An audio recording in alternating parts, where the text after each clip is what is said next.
여러분 안녕하세요. 리뷰남 청수입니다. 오늘은 35mm GM 렌즈 이거 리뷰할 거고요. 내돈내산 리뷰입니다. 그렇기 때문에 리뷰 형식에 구애받지 않고 제가 하고 싶은 대로 할게요. 아마 지금 이 영상을 보시는 대부분의 분들이 이 3호금을 구매할지 말지 고민하시는 분들이 많으실 것 같은데, 그런 의미로 우선 첫 번째로 제가 이거를 구매하게 된 계기에 대해서 말씀드릴게요. 그리고 방이 더워서 지금 에어컨을 켜놨거든요. 소음이 조금 들어가더라도 이해해 주세요.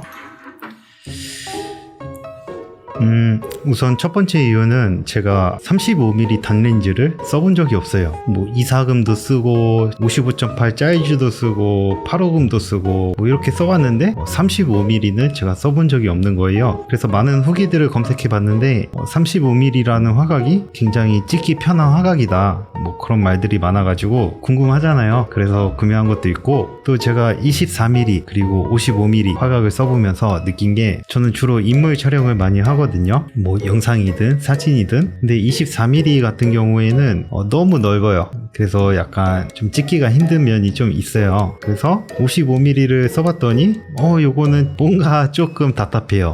야외에서는 상관이 없는데 실내 공간에서는 이 55mm가 조금 답답하더라고요. 그래서 그 사이에 있는 게 뭘까 하니까 딱 35mm인 거예요. 그래, 한번 써보자 해서 구매하게 됐습니다. 저는 이 렌즈를 영상용으로 쓰기 위해서 구매했다기보다는 거의 사진 용도로 사용하려고 구매를 했거든요. 그래도 오늘 리뷰에서는 사진 영상 둘 다 보여드릴게요.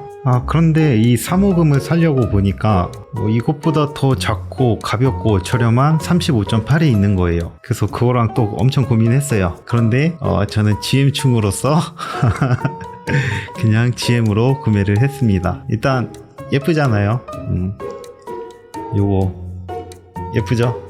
그리고 이게 가격 안정화가 지금 다 됐다고 생각을 해서 구매한 것도 있는데, 이게 출시한 지 얼마 안 된 렌즈임에도 불구하고 가격 안정화가 상대적으로 빨리 된 느낌이에요. 24금이나 요거나 거의 한 10만원 차이였던가 그 정도였던 것 같은데, 가격 안정화가 잘 돼서 구매한 이유도 있습니다. 50금도 사고 싶은데 그거는 지금 가격이 너무 말도 안 돼가지고 그냥 기다리고 있습니다. 그런데 제가 이걸 사진에서 써보니까 우와 하는 그런 느낌은 없어요. 솔직히 그런 느낌을 받지는 못했고, 오히려 제가 찍자마자 우와, 첫인상이 제일 좋았던 거는 8호금. 그게 진짜 느낌이 좋았습니다. 하지만 이것도 일상 스냅용으로 사용하기 굉장히 좋았는데요. 그거는 제가 조금 이따가 보여드리기로 하고, 우선 실내에서 화각이 24mm와 35mm 이 두 개가 어느 정도 차이가 나는지 보여드릴게요. 지금 저를 찍고 있는 게 24금 24mm 화각이거든요. 여기서 바로 렌즈만 3호금으로 바꿔서 화각이 어떻게 변하는지 확인해 보세요. 요 뒷배경이나 제 얼굴이나 이런 거 보시면 돼요.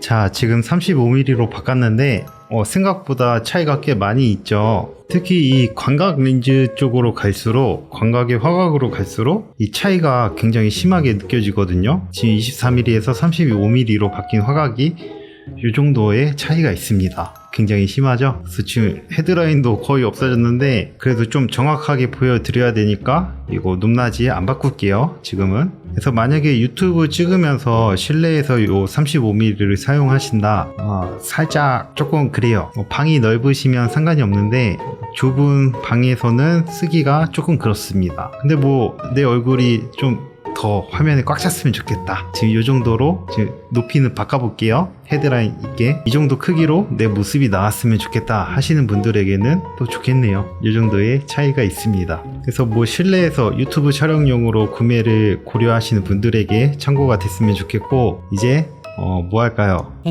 제가 이거를 카페에다가 구매했다고 올렸더니 그거를 궁금해 하시더라고요. 포커스 브리딩을 되게 궁금해 하셨는데, 이 3호금이 지금 포커스 브리딩이 심하다는 얘기가 있어서 저도 그거를 지금 한번 확인해 볼게요. 자, 우선 시작하기 전에 간단하게 포커스 브리딩이 뭔지 설명해 드릴게요. 24금이나 지금 3호금이나 다른 렌즈들, 이런 사진용 렌즈들은 전부 다 포커스 브리딩이 있고, 단지 그 차이, 그 현상이 심한가 덜 심한가 그 차이거든요. 그래서 영화 찍을 때 시네마 렌즈 쓰잖아요. 그 이유가 이 포커스 브리딩 때문입니다. 이게 어떤 상황에서 발생하냐면, 초점이 지금 제 눈을 잡고 있어요. 근데 이거를 제가 옆으로 이렇게 움직인다고 해서 나타나는 게 아니고 제가 앞뒤로 움직일 때 이 배경이 마치 줌아웃 되듯이 움직이거든요. 그거를 포커스 브리딩이라고 하는데 지금부터 보여드릴게요. 지금 제가 여기 있죠? 뒤로 움직여 볼게요. 그러면은 배경이 어떻게 변하는지 확인해 보시면 될 것 같아요.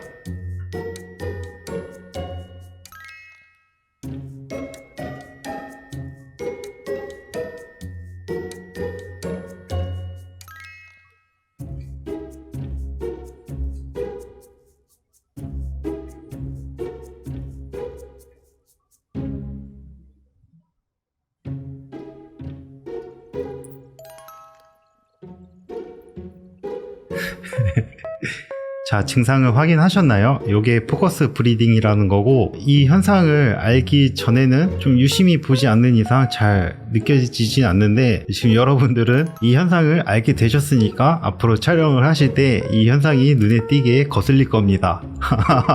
오 마이 갓. 자, 방금은 AF 상태에서 포커스 브리딩이었고, 뭐 여기 박스라든지 이쪽에 그림자, 뭐 요 L자 위에 요런 데 보시면은 차이가 확 느껴지실 거예요. 근데 이번에는 MF로 한번 해볼게요. 이 마이크에 초점 잡았다가 뒤쪽 벽에 있는 거 초점 잡았다가 이렇게 왔다 갔다 해볼 테니까 AF와 MF 이 상태에서 어느 정도 차이가 있는지 보시면 될 것 같아요.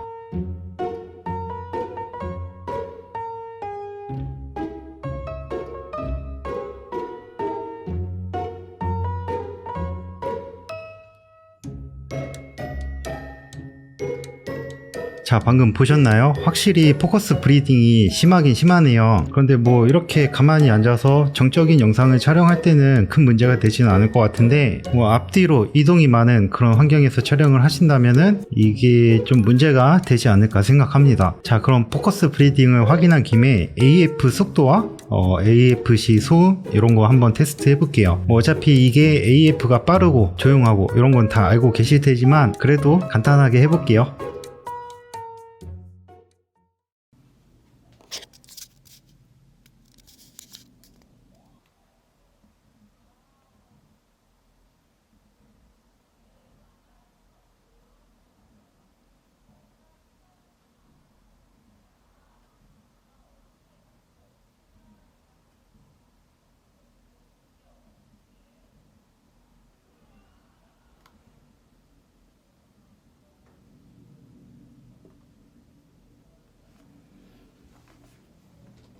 자, 여러분 방금 앞에서 보신 것처럼 AF 속도가 굉장히 빨라요. 제가 좀 극한의 상황에서 테스트를 해봤는데 거의 최소 추정거리에 있는 가까이 있는 물체를 잡다가 이걸 빼서 멀리 있는 물체를 잡았는데도 이 가까이에 있는 것과 멀리 있는 것 이렇게 잡는 속도가 굉장히 빠릅니다. 이 정도면은 뭐 말 다 했죠. 그리고 AF 소음 진짜 없어요. 제가 아까 전에 이렇게 귀를 갖다 댔잖아요. 그런데도 AF 소음이 안 들립니다. 그래서 AF 걱정은 진짜 절대 네버 하나도 할 필요가 없고, 이번에는 최소 추정 거리를 한번 해볼게요.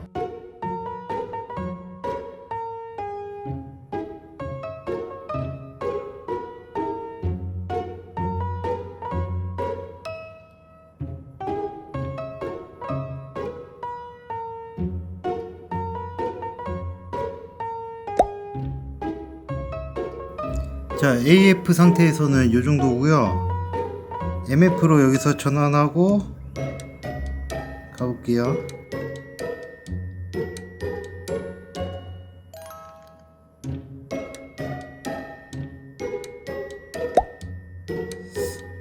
MF로 하면은 좀 더 짧아지긴 하는데 뭐 그렇게 크게 체감될 정도는 아닙니다. 어쨌든 굉장히 짧아요. 자, 방금 보신 것처럼 최소 추정 거리가 굉장히 짧아요. AF 상태에서도 굉장히 짧고 MF로 하면은 더 짧아지는데 이게 그렇게 체감될 정도는 아니에요. 그냥 AF로 쓰시고요. 그래서 이 3호금 렌즈를 이용해서 촬영을 하실 때 최소 추정 거리 때문에 불편한 상황은 없겠다 라는 생각이 듭니다. 실제로 저도 계속 사용을 해오면서 최소 추정 거리 때문에 불편했던 적은 없었어요. 자, 이번에는 3호금 렌즈가 가지고 있는 화질, 비네팅, 보케, 빛갈라짐 뭐 이런 거 한번 확인해 볼게요. 저 막 뭐 그런 차트 없거든요. 그냥 제 나름대로 해보겠습니다. 와우.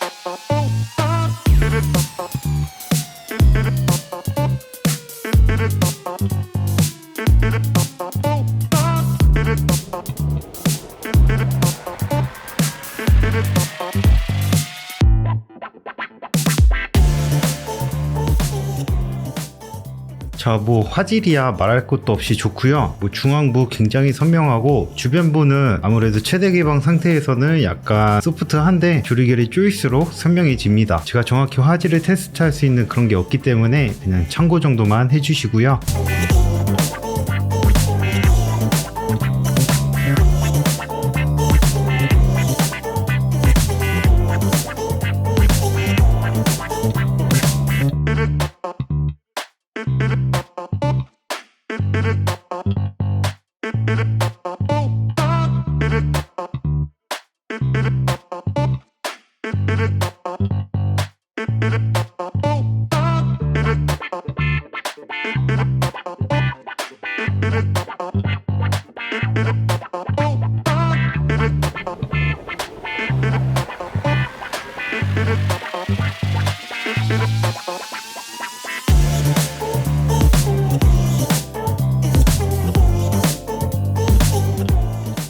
비네팅 같은 경우에도 최대 개방 상태에서는 주변에 비네팅이 보이고 이것도 마찬가지로 조리개를 조일수록 사라지는데 저는 비네팅은 크게 신경 쓰지 않아요. 어차피 사진 보정을 할 때 다 비네팅 보정이 되기 때문에 크게 문제가 되지 않습니다.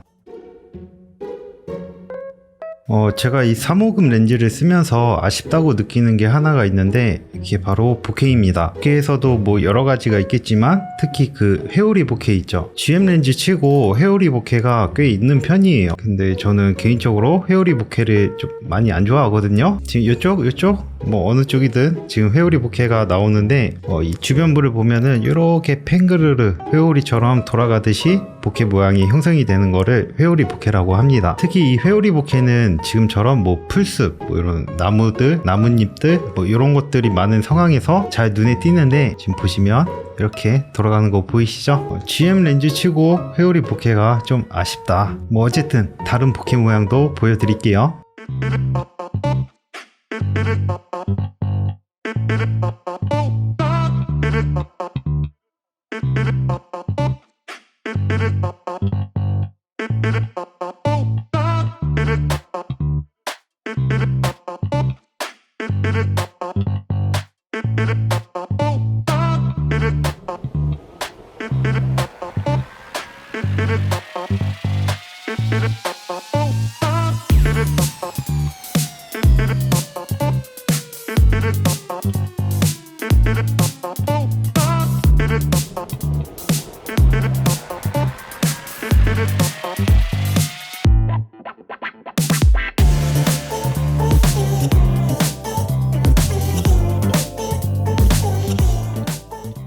개인적으로 빛갈라짐은 좀 별로라고 생각이 듭니다. 어디까지나 제 개인적인 의견이고요. 자, 이번에는 이 렌즈를 카메라에 마운트 했을 때 과연 어떤 모습이 나올까? 옷을 입는 거 그거를 뭐 룩북이라고 하죠. 이거는 뭐라고 할까요? 아무튼 보여드릴게요.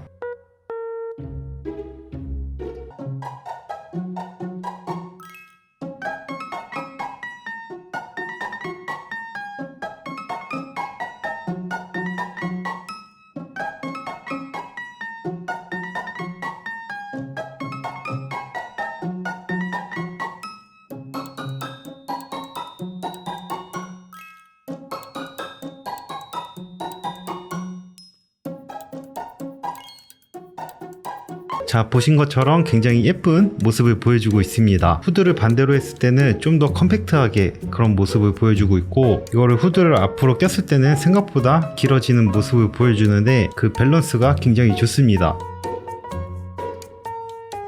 그리고 무게도 이사금하고 비교했을 때 딱 들어보면은 살짝 이게 더 무겁다는 게 느껴져요. 거의 못 느끼겠다 그건 아니고 이게 살짝 더 무겁고요. 이게 무게를 스펙 보니까 생각보다 꽤 나가네요. 524g 이렇게 나와 있네요. 이 속 안에 있는 렌즈 구성은 10군 13회로 되어 있고요. 이 조리개 같은 경우에는 f1.4부터 최대 f16까지 조여집니다. F22까지 아니에요. F16까지 조여지고 뭐 당연히 GM 렌즈이기 때문에 방진, 방적 다 되어 있고 이 렌즈를 보시면 후드가 밥그릇 모양이거든요. 이렇게 뭐라 그래야 돼? 이렇게 원통 형태로 되어 있어요. 지금 요거는 2470의 후드 모양인데 요거는 원통 모양이 아니죠. 이렇게 꽃 모양처럼 펴져 있는 모습이고 350은 완전 둥그렇게 원통 모양입니다. 그리고 또 하나 차이점이라면 요 후드 앞에 고무로 처리가 되어 있어요. 요거는 뭐 디자인적으로 호불호가 있는데 저는 개인적으로 원통 모양도 굉장히 좋아합니다. 우선 렌즈 갈 때 정말 편하거든요. 이렇게 세워놓고 열고 갈고 굉장히 편해요. 근데 이런 후드 같은 경우에는 이렇게 되네? 와우. 되긴 하는데 살짝 불안하죠? 야 근데 되네? 나 이거 당연히 안 쓸 줄 알고 맨날 이거 후드 반대로 껴가지고 했었는데 살짝 당황스럽네요. 그리고 뭐 이쪽에 추점 링 있고 그리고 조리개 링이 있고 추점 고정 버튼 있고 AF, MF 전환 버튼 있고 반대로 돌려보면 이 추점 링 소리 안 나게 할 것인지 온으로 하면은 딸깍딸깍 소리 나면서 소리 나게 할 것인지 이렇게 해주는 버튼들이 있습니다. 2470 가져온 김에 사이즈 비교 좀 해볼까요? 둘 다 후드를 빼면은 이 정도 사이즈 차이가 있고 둘 다 후드를 정방향으로 끼면은 이 정도 사이즈의 차이가 있습니다. 자, 게르기는 잠시 들어가 있어. 에? 자 여러분 사실 제가 이 렌즈 리뷰를 오늘 이 영상 하나에 다 끝내려고 했는데 분량이 미쳤어요. 지금 이런 약간 원론적이고 이론적인 것만 했는데도 불구하고 지금 거의 한 15분이 나올 것 같은데 제가 실전으로 들어가서 사진과 영상을 찍었을 때 어떤 느낌이 나오는지 그거까지 하면은 분량이 한 30분 나올 것 같거든요. 그러면은 너무 길어서 재미없잖아요. 그래서 죄송하지만 1부와 2부로 나누겠습니다. 다음 2부에서는 제가 여자친구를 주말에 만나가지고 사진도 찍고 영상도 찍고 해가지고 여러분들이 이 350을 구매했을 때 그리고 그렇게 구매해서 실제로 사용을 했을 때 과연 어떤 사진들과 어떤 영상들이 나올까 뭐 그런 느낌들을 좀 보여드릴게요. 그래서 2부 영상도 궁금하시다면 오늘 구독과 좋아요 이쪽인가? 구독과 좋아요 눌러주시고요. 다음 영상도 꼭 보러 와주세요. 감사합니다. 안녕.